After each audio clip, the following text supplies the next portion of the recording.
watching Showbiz Now, your daily showbiz update.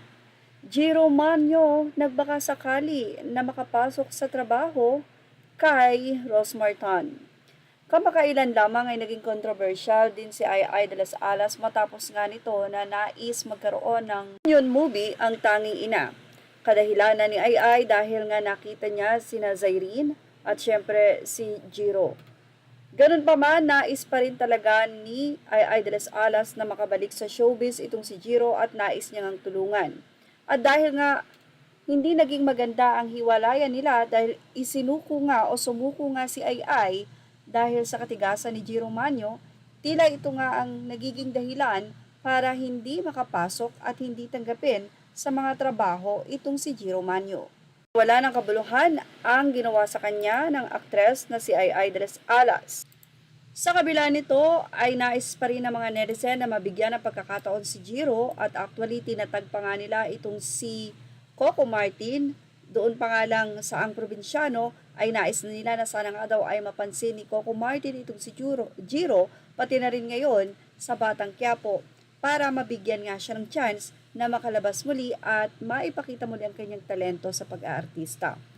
Pero until now ay tila bingi nga at hindi napapansin ni Coco Martin ang mga shout-out at panawagan sa kanya ng mga netizen.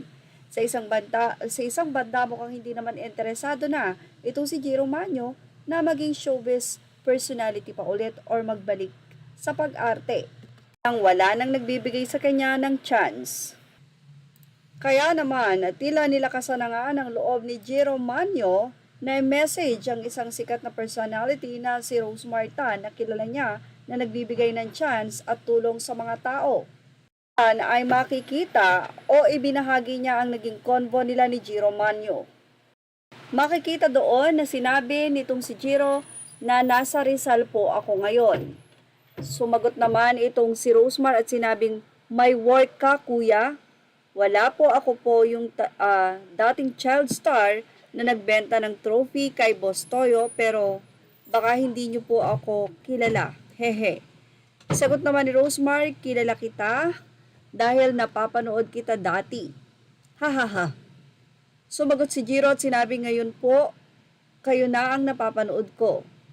Say naman ni Jiro, "Ma'am, baka may trabaho ka para sa akin para lang may igastos lang ako sa anak ko sa pag-aaral."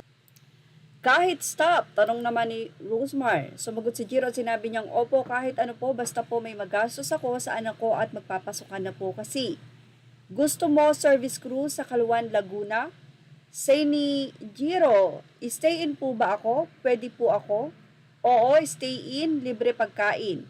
"Sige po ma'am, pasok po ako, kailan po?" Huli nang hingi lang si Rosmar Tan ng ID para kay Jiro Manyo upang ito ay makapasok na as service crew. Ang convo pong iyan ay nangyari ngayon pero mukhang magsisimula na nga si Jiro Manyo agad-agad.